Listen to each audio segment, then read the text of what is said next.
Showtime has been putting out consistently good shows, and I think they're having a bit of a renaissance. Stay tuned to the Showtime review to find out why.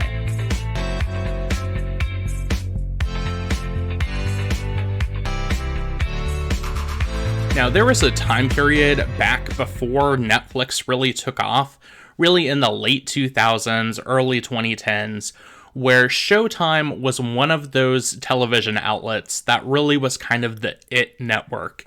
You wanted to watch those shows that were just a little too edgy for broadcast TV. What really took off during that time period was Weeds and Dexter. Those were the shows that really propelled Showtime to what they were. Now, what I've noticed with Showtime just over the past several months is it seems like they are really amping up their game when it comes to new content.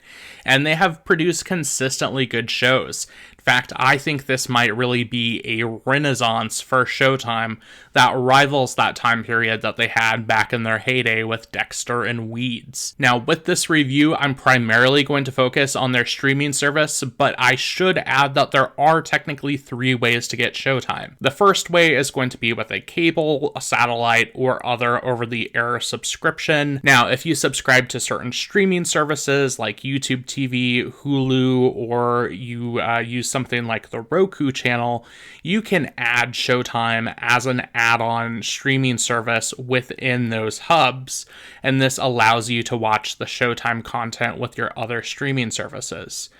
The third one, which is what I'm talking about today, is their standalone streaming service. You don't need cable, you don't need anything else. It is all through either the Showtime app or at Showtime.com. Now, one thing I'll add is when you look up Showtime in the App Store, you're going to pull up both that Showtime Anytime app and then the regular Showtime app. The Showtime Anytime, again, that's for people that have like a cable subscription or satellite. The Showtime app is going to be for the people like myself that have a standalone Showtime subscription. The content through both apps is virtually the same that I know of. There's not any differences. It's just they have to set it up differently because of the way cable providers work with their different contracts and things, I'm assuming. So what is on Showtime? So I'll just go through some of the big shows that have come out over the past several months. At the end of last year, they came out with a reboot of Dexter called Dexter New Blood. This was really, I think, intended as a miniseries. I don't think there's going to be a second season. Now, the series that premiered around that time, which I am super fond of and I have watched every episode of, I think is amazing, is Yellow Jackets.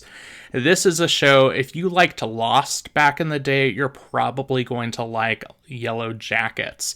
It's sort of Lost meets Lord of the Flies, but with a mostly female cast. Other shows that have come out have been Super Pumped, The Battle for Uber, The Man Who Fell to Earth, which is a sci-fi series, and The First Lady. Now, The First Lady is an anthology series that talks about different First Ladies, including Michelle Obama, Betty Ford, and Eleanor Roosevelt in the first season. Some of the chatter on Twitter about Viola Davis's performance as Michelle Obama wasn't too positive, but give this show a shot. I do think it is very good, and I think once you actually watch the show, you kind of can put Viola Davis's performance a little more in perspective. Now, other returning favorites on Showtime that have been on for the past few years include Billions, The Chi, and the L Word reboot, which is subtitled Generation Q. As for their back catalog, there are a ton of different critically acclaimed shows, as well as big fan favorites over the years. Now, there are some shows from their back catalog that for some reason, I'm assuming because a different streaming service at one point snapped up the rights to these shows,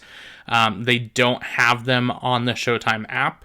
Those include Weeds, Nurse Jackie, and The Big C, but even without those shows, there is plenty to watch. Now, when it comes to movies, their selection is a little more limited. Showtime's streaming service focuses on some of the kind of like smaller indie art house films. They have a contract with A24, so a bunch of A24's content is on here. They're kind of a cult favorite. I've enjoyed some of their films. Now, if you have children, when it comes to kids and family content, Showtime is very limited on that. Really, it's just primarily a streaming service for adults, and especially for another reason that I'll get to in a minute. Now, another big thing with Showtime that is a big driver for why people subscribe is for sports, specifically with mixed martial arts and boxing. They have fights that are both live and on demand. They also host some pay-per-view matches, but you do have to pay extra to watch those. And besides that, they have sports-related series and documentaries that are also mostly focused around boxing. Now, Showtime does have a couple different talk shows that are airing right now. There is Away, which is a really funny and interesting show. There's Desus and Mero, which I believe they started either hosting like a podcast or a radio show, and now they have a talk show on Showtime. Now, one section which I was kind of surprised to see on Showtime when I signed up, because I didn't really see this mentioned a lot in their marketing, was they have an after hours section. Now, this is something I think people kind of associated with premium cable channels back in the 90s as something they would have late at night. With the changing media landscape, it just seems weird to kind of have this now. There's a lot more media outlets out there, guys. Like, I don't get why people would want this on their, like, Roku in the living room, but it's there. And the last thing that I'll bring up is when you have a subscription to the streaming service, you can also watch the live feed of the Showtime channel like you would get if you had a cable subscription. There's really just one category of content which is going to matter for the live feed, and that is sports. So how much is Showtime? Now, the standard subscription for Showtime includes a 30-day free trial, which gives you plenty of time if you just want to check out a show or two. After that, you can either do monthly or yearly. The regular full price is either $10.99 a month or $99 for the year.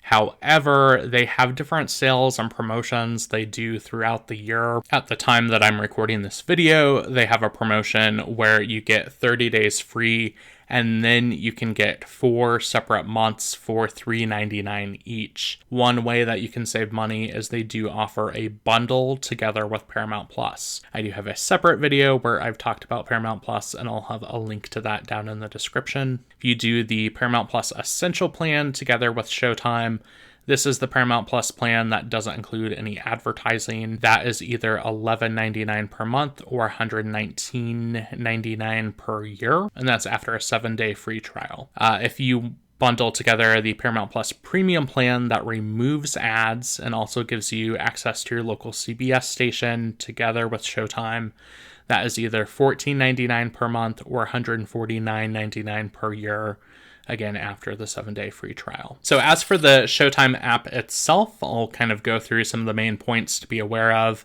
The streaming quality can max out in either HD or 4K, depending on the device that you're using and your internet speed. You can have up to 3 simultaneous streams. They do have offline downloads, so that's nice if you want to watch on a train or something like that. They have the live channels. For some reason, they do not include the option to have separate profiles, which is a little bit frustrating. You can make a watch list on your account, which is nice if you want to assemble together movies and shows to watch at a different time. However, because there's no separate profiles, everyone has to share the same happy watch list. They do have parental controls, but because you can't have like a separate profile for your kids, you would have to manually go in and change the settings if you want to watch like Dexter or something R-rated later on. But one thing I will add with Showtime, besides promos for different shows that you can actually skip past, there are not any commercials. Now, Showtime is available on a wide range of devices. I'm just going to put a short slide up here with the different devices. If you want to pause this, you can, take note of that. Or also on my website, I have a written review where I have all of this listed. So what are my final thoughts about Showtime? Now, when it comes to the biggest selling point for Showtime, The people that are going to subscribe to this are either going to be people that are really drawn into their original shows, which I think have been very, very good, or people that are subscribing to watch boxing or MMA. There aren't any commercials, which is nice. They do have that bundle option together with Paramount Plus, so if you're interested in their content as well, that's a way to save some money by bundling together. And their trial period is very generous, so if you want to just sign up and binge watch a show, you can most likely accomplish that in 30 days. The things that I would say would be the cons are the limited family and kids section, not having the option to create individual profiles. I do think the after hours section can be off-putting for some people, and some of their older content is missing. That being said, after watching Dexter New Blood, and then Yellow Jackets, and then The First Lady, super pumped. Just seeing those shows just come out one after the other, I have been so consistently impressed with everything I have watched. It makes me really kind of appreciate Showtime not just as an outlet, but as a brand. And that's something I don't think we really see as much anymore with all of the different streaming services and TV outlets out there. Really having an appreciation for that brand that is creating the content. Just as it was going on 20 years ago when Showtime was the source for Dexter and Weeds, I think Showtime is really having what could be its next renaissance, and I'm excited to see what shows come to Showtime in the future. If you want to take advantage of their current offers, I will have a link down in the description, also in the comment section. You can also type into your browser shallisstreamit.com/Showtime. So, have you tried out Showtime? What has your experience been like? Let me know in the comment section down below. I want to thank everyone so much for watching this video today, and I hope you all have a good one. Bye-bye.